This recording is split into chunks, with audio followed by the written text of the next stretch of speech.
अच्छा जी, आप लोग अंग्रेज़ी में ग्रामर पढ़ते रहे, साउंड्स पढ़ते रहे, फोनिक्स, और अब आप लोग जो पढ़ने जा रहे हैं वो भी ज़बान की एक इम्पॉर्टेंट चीज़ है।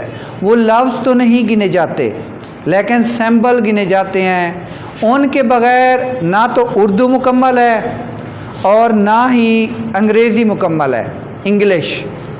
कोई लैंग्वेज भी उनके बग़ैर मुकम्मल नहीं है। उनका अपना एक मीनिंग होता है, वो अलामतें होती हैं, लेकिन वो अलामतें पैगाम मुकम्मल करने में या पैगाम को सही तरीके से पहुंचाने में किसी भी दूसरे बंदे तक रिटन फॉर्म में हूँ, ये होती भी रिटन फॉर्म में है, लिखी हुई शक्ल में ये चीज़ें होती हैं, जिसको हम कहते हैं पंक्चुएशन। आज हम आपको पंक्चुएशन पढ़ाने जा रहे हैं। इसके बग़ैर कोई भी लिखी हुई ज़बान मुकम्मल नहीं हो सकती, ठीक है। जब तक हम इसकी पहचान नहीं करेंगे हम लिखाई में मिस्टेक्स करते रहेंगे, ठीक है। तो उन मिस्टेक्स को दूर करने के लिए मैं आज आपको बताने लगा हूँ कि ये पंक्चुएशन होती क्या है, ठीक है। पंक्चुएशन में आप देखें, पहला कानून जो है वो है कैपिटलाइजेशन, कि अंग्रेज़ी आप जब लिखते हैं तो उस वक्त कैपिटल लेटर्स कहाँ कहाँ आप लोगों ने लिखने होते हैं। ख़ास तौर पे आप लोगों को जब भी कोई फ़िक्रे का स्टार्ट करते हैं उसके पहले लफ्ज़ का पहला स्पेलिंग आप कैपिटल लेटर लिखते हैं। बच्चे पंक्चुएशन मिस्टेक्स को तब ही करेक्ट कर सकते हैं जब आप उनको ये सिंबल्स फ्लैश कार्ड के ज़रिए, एक्टिविटी के ज़रिए बार बार लिख कर उनकी गलतियां निकाल कर बताएंगे। अदरवाइज इट इज़ इम्पॉसिबल, वरना ये नामुमकिन है कि आप उनकी राइटिंग को बेहतर कर सकें। ये रिटन फॉर्म में आता है। अब आप देखें, the first word of a sentence is always capital. किसी भी फ़िक्रे का यानी कि किसी भी फ़िक्रे का जो पहला लफ्ज़ है वो कैपिटल लेटर में स्टार्ट किया जाए। प्रॉपर नाउन का भी, प्रॉपर नाउन जो आपका मखसूस नाम है, जैसे आपको कॉमन नाउन और प्रॉपर नाउन का डिफरेंस बताया। प्रॉपर नाउन में आपका कैद आज़म हो गया, होली प्रॉफिट हो गया, यूनिक चीज़ें हो गई, तो वो चीज़ें आपके लिए प्रॉपर नाउन में कंसीडर की जाती हैं। वो अगर फ़िक्रे के दरमियान में आ जाएं, कहीं भी आ जाएं, उनका पहला स्पेलिंग कैपिटल लेटर में ही आएगा।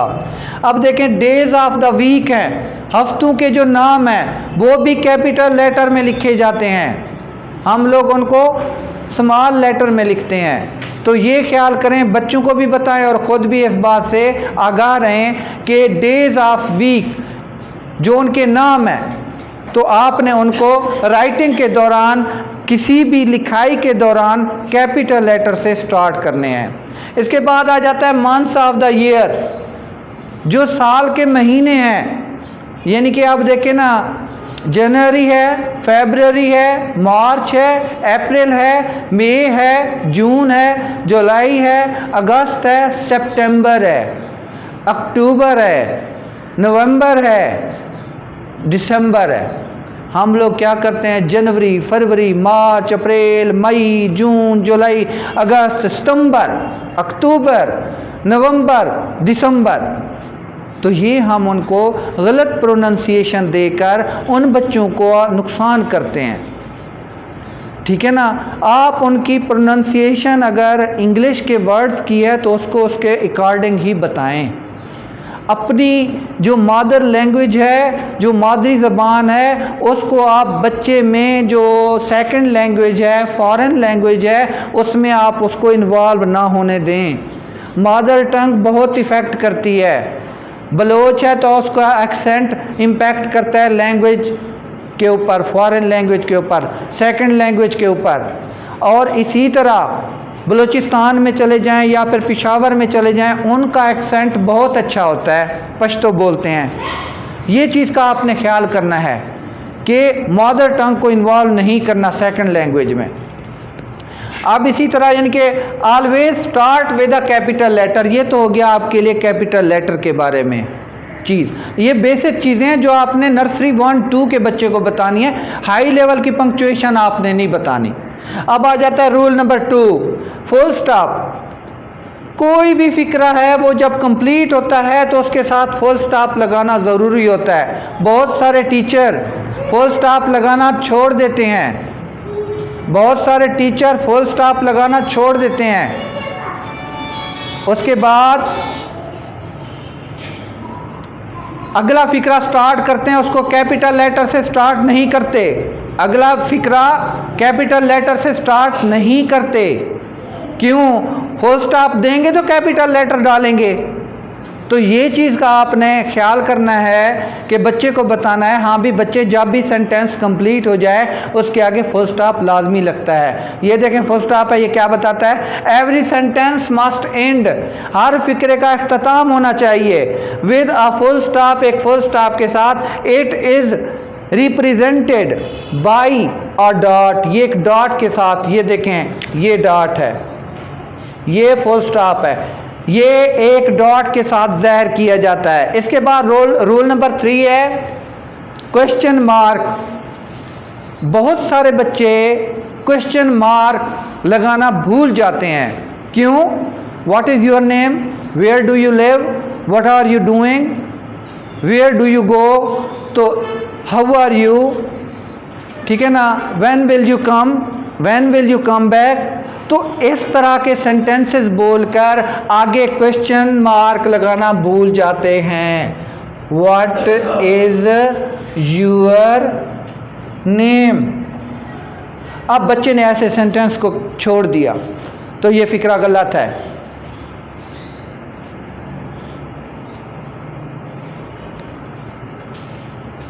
ये फिक्रा गलत है।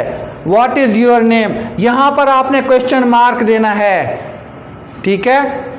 ये जब आप क्वेश्चन मार्क लगाएंगे तो पता चलेगा कि सवाल इंट्रोगेटिव है, सवालिया है फिक्रा, सेंटेंस आपका इंट्रोगेटिव है, सिंपल सेंटेंस नहीं है, ठीक है। इसके बाद यानी कि आपने क्वेश्चन मार्क ज़रूर लगाना है। वो कहता है every question ends with a question mark, हर सवाल क्वेश्चन मार्क के साथ इख्तिताम पजीर होता है या ख़त्म होता है।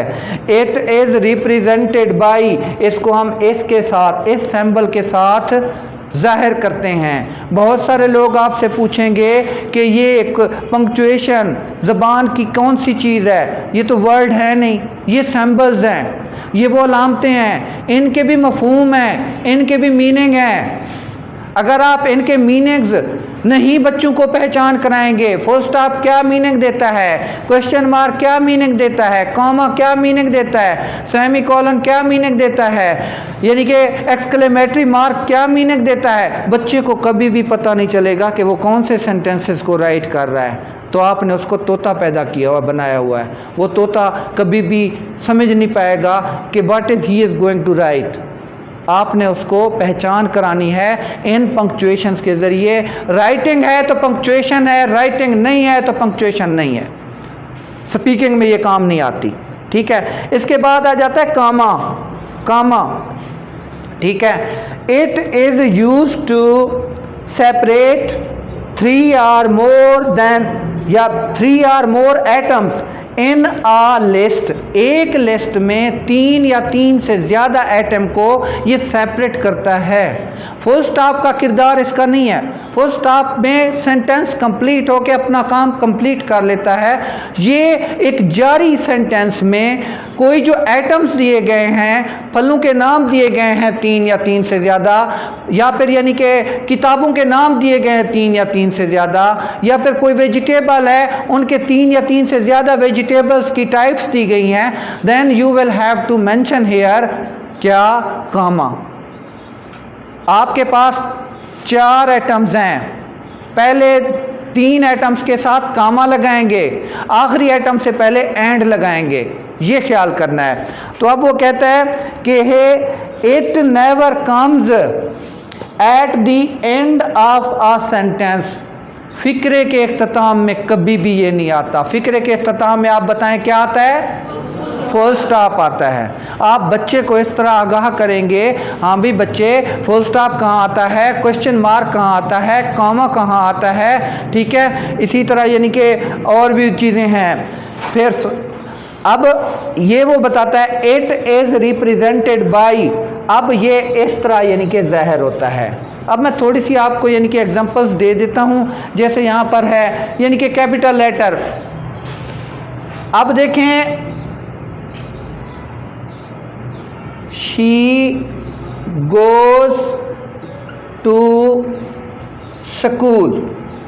अब देखें यहाँ पर क्या क्या गलतियां हैं, कौन, सॉरी, एस छोटा आया है, वंडरफुल। यहाँ पर कोई भी फिक्रा आप जब भी स्टार्ट करेंगे तो your sentence will be started with capital letter. The first word of your sentence will be written in the first capital letter. ठीक है, अब ये आपको समझ आ गया कि यहाँ पर आपने ये लिखना था। अगली मिस्टेक कौन सी है, गुड, यहाँ पर फुल स्टॉप नहीं लगाया।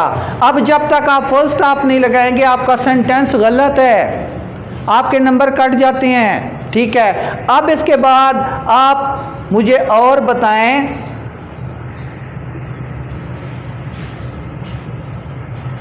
ये क्या है, how are you, how are you. ठीक है, यहां पर आपने क्वेश्चन मार्क लगाना है at the end of your sentence, तो ये यहां पर ये हो जाएगा। अब आप जरा इस बात को भी जरा गौर करें कि हाउ आर यू में एच भी कैपिटल आएगा।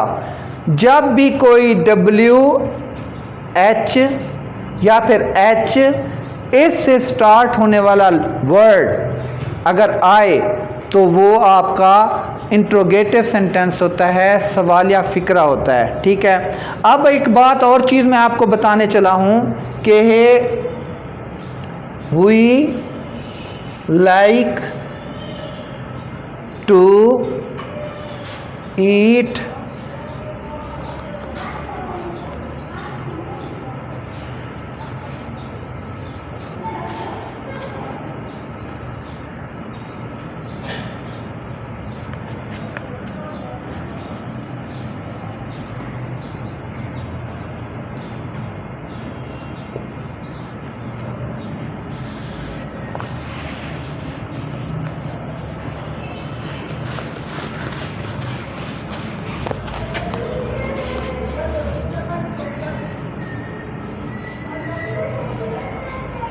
और कोई बता दें, फ्रूट, बनाना, और कोई बता दें, शाबाश। ठीक है, अच्छा, और कोई बता दें आखिरी, वाटरमेलन।